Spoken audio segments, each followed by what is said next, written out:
Nanded CM24 live news पाहण्यासाठी like व subscribe करून बेल आयकॉन दाबा। CM24 लाईव्ह न्यूज मध्ये आपलं स्वागत आहे।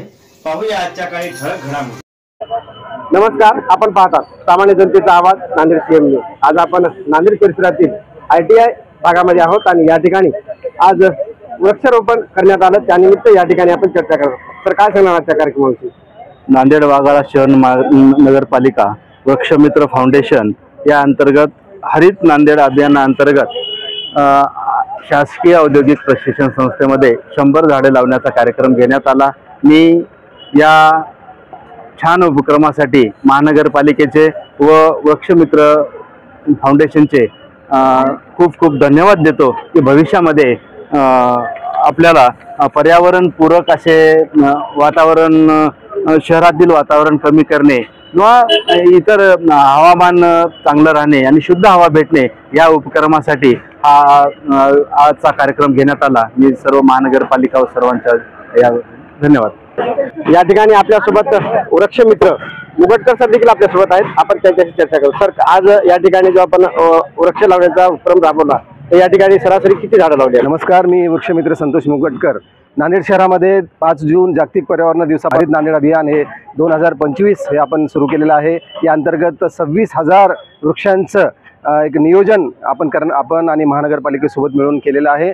या उपक्रमाअंतर्गत आज आपण इथे ITI मध्ये औद्योगिक प्रशिक्षण संस्था नांदेड येथे 101 वृक्षांची लागवड केलेली आहे आणि ह्या वृक्षांची सर्वस्व जबाबदारी आत्ताच सरांनी सांगितल्याप्रमाणे ह्या सर्व मुलांनी, या औद्योगिक प्रशिक्षण संस्थेतल्या शिकणाऱ्या मुलांनी, सर्व प्राध्यापकांनी मिळून घेतलेली आहे आणि आम्हाला अभिमान आहे की अशा संस्था या अभियानामध्ये सहभागी होत आहेत। नांदेडकरांना सर्वांना महत्त्वाचं आव्हान आहे की आपल्याला या शहराचं तापमान कमी करायचं आहे, त्यासाठी या शहराचं हरित क्षेत्र आपल्याला वाढवायचं आहे।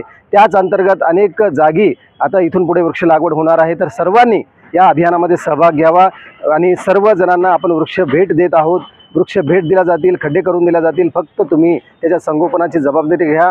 कॉलनीमध्ये छोटे छोटे जंगल निर्माण झाले पाहिजेत, सर्व कॉलनी हरित झाल्या पाहिजेत, हे आमचं लक्ष्य पूर्ण करण्यासाठी आपल्या सर्वांचा सहभाग आवश्यक आहे।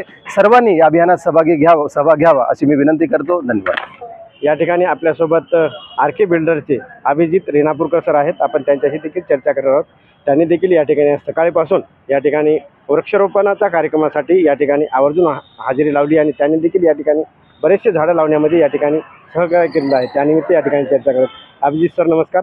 या ठिकाणी आपण आज सकाळपासून आहात, या ठिकाणी अनेक वृक्षाचे या ठिकाणी वृक्षारोपण झालेलं आहे, तर आपल्याला काय वाटतं या विषयावर? नमस्कार सर। झाडे लावा झाडे जगवा हे जे ब्रीदवाक्य आहे यालाच अनुसरून आपण फक्त झाडे लावतच नाही आहेत, तर वृक्षमित्र फाउंडेशन, महानगरपालिका आणि श्री गुरु गोविंद सिंह शासकीय विद्यालय या सगळ्यांना आपण पकडून विद्यार्थ्यांमध्ये ही जनजागृती करतोय। विद्यार्थ्यांना इथं शपथ देण्यात आली पर्यावरणाची, आम्ही झाडे लावू, जगू आणि त्याचं संगोपन करू आणि प्रत्येक 4 विद्यार्थ्यामागे 1 या प्रकारे इथे 101 झाडाची लागवड झाली। म्हणजे आम्ही 400 ते 450 विद्यार्थ्यांना त्यांच्या हाताने झाडं लावून त्यांना प्रेरणा दिली आणि त्यांच्या संगोपनासाठी आम्हाला आता खात्री झालेली आहे की ते विद्यार्थी याचे संगोपन करतील, त्याच्यासाठी आवश्यक सगळ्या बाबीचं त्यांना मार्गदर्शन करण्यात आलं। तर छान उपक्रम इथं झाले। जनतेला काय सांगणार आपण याविषयी, झाडे लावा याविषयी काय मार्गदर्शन करणार? सर, आपण प्रत्येकजण एक व्यक्ती एक झाड हे तर केलंच पाहिजे। त्याच्यासहित तुम्ही कोणत्याही कार्यक्रमाला कोणाकडे जाताय तर त्याच्यासाठी तुम्ही झाड म्हणून भेट द्या, पुस्तक म्हणून त्यांना भेटवस्तू द्या, की जेणेकरून ते स्वतः जेव्हा त्या झाडाला लावतील कुठं त्यांच्या आजूबाजूच्या जागेमध्ये तर त्याची काळजी विशेष घेतील। महानगरपालिका, आपले गुरु साहेब हे सगळे जे झाडं लावतच आहेत, त्यांच्यासहित हरित नांदेड होणार यात काही वादच नाही आहे, पण ते झाड तुम्ही स्वतः लावलं आणि तुम्ही स्वतः संगोपन केलं तर हे अभियान आपण खूप लवकर पूर्ण करू। त्याच्यामुळे माझी सगळ्या जनतेला एक रिक्वेस्ट राहील की आपल्या हातानं झाड लावा, आपल्या हातानं त्याची काळजी घ्या आणि इतरांनाही झाडे लावण्याची प्रेरणा द्या। धन्यवाद। आज ITI परिसरामध्ये जो या ठिकाणी वृक्षारोपणाचा जो कार्यक्रम आयोजित केला होता या संदर्भात काय सांगणार होता?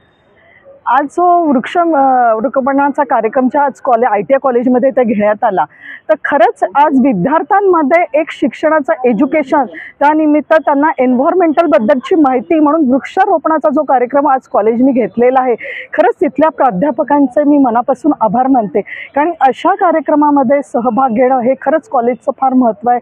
आणि आमचे इथले वृक्षमित्र फाउंडेशनचे जे मुगटकर सर आहे ते प्रत्येक कॉलेजला जाऊन असे कार्यक्रम राबवत आहे आणि की विद्यार्थ्यांमध्ये एक एन्व्हायरमेंटबद्दलची माहिती त्या विद्यार्थ्यांपर्यंत पोहोचवत आहे. खरंच मी त्यांचे पहिले मनापासून आभार मानते. आणि मेन म्हणजे आज त्या मुलांतर्फे जो वृक्षारोपणचा कार्यक्रम घेतला, इथे मला वाटतं 100 वृक्षारोपण आज इथे लावण्यात आले आणि प्रत्येक विद्यार्थ्यांनी प्राध्यापकांनी इथे झाडं लावलेली आहे. आणि त्या झाडांची आम्ही म्हणजे जसं आपण एखाद्या बाळाला लहानाचं मोठं करतो त्याप्रमाणे त्यांना कद देऊन त्यांना खाऊ पिऊन घालून त्याचप्रमाणे या झाडांना पूर्ण प्रकारे त्यांना सगळं त्या झाडांची लागवड कशी करायची आणि ते कसं मोठं करायचं हे सगळं का या विद्यार्थ्यांना सांगण्यात आलेलं आहे. आणि खरंच मी या कॉलेजचे आणि इथे विद्यार्थीचे आणि इथे जे उपस्थित राहिले त्यांचे मी मनापासून आभार मानते. धन्यवाद. दीदी, आज या ठिकाणी जो वृक्षारोपणाचा कार्यक्रम आयोजित केला होता याला आपण आवर्जून उपस्थित राहिलात. आपल्या हस्ते देखील या ठिकाणी वृक्षारोपण करण्यात आलं, याबद्दल काय सांगतात?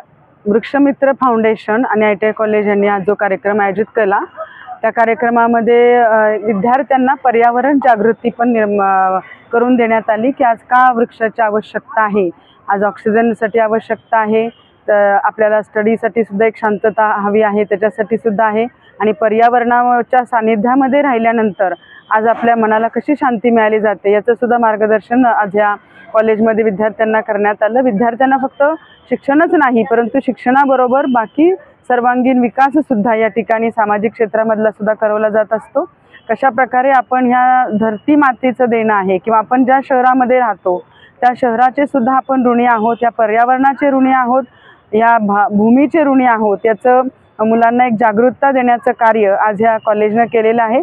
तर या कॉलेजचे जे प्राध्यापक आहेत त्यांचे सुद्धा मी खूप खूप आभार मानते की त्यांनी हा कार्यक्रम आयोजित करण्यात केलेला आहे. आणि प्रत्येक विद्यार्थ्यांना या झाडाची जबाबदारी दिलेली आहे की तुम्हाला हे झाड मोठं करायचं आहे, तुमची ती जबाबदारी आहे. ही जबाबदारीची जाणीवसुद्धा त्यांना विद्यार्थी जीवनामध्ये पर्यावरणाच्या संबंधित करून दिली, त्याबद्दल मी त्यांचे सर्वांचे आभार मानते. मित्रहो, मला तर वाटतं या ठिकाणी की आपण ज्यावेळेस एखादा छोटा मोठा कार्यक्रम करतो त्या टाईमला हजारो रुपये लाखो रुपये खर्च करतो, परंतु एखादं झाड जर आपण लावलं तर त्या झाडाचं संगोपन जर व्यवस्थित केलं तर ते आपल्याला ते झाड कधीही काही मागत नाही, परंतु आपला ते नेहमी देतं, आपला सावली देतं, त्यानंतर ऑक्सिजन देतं आणि त्यांचे हिरवळ देखील देतं. आणि ते आपण जेव्हा एखाद्या झाडाखाली जर अभ्यास करत बसलो तर त्या ठिकाणचं सुख हे अतिशय चांगलं असतं, हे म्हणायला काही हरकत नाही. या ठिकाणी आपल्याला जेव्हा कोरोना काळामध्ये या झाडांचं महत्त्व कळलं, ज्या टाईमला ऑक्सिजन हे विकत घ्यावं लागला त्या टाईमला झाडाचं महत्त्व खरोखर काय आहे ते लक्षात आलं. परंतु कालांतरानं या ठिकाणी आज ते महत्त्व बरेच जण विसरत आहेत. तेव्हा कोरोना काळ नंतर येऊ नये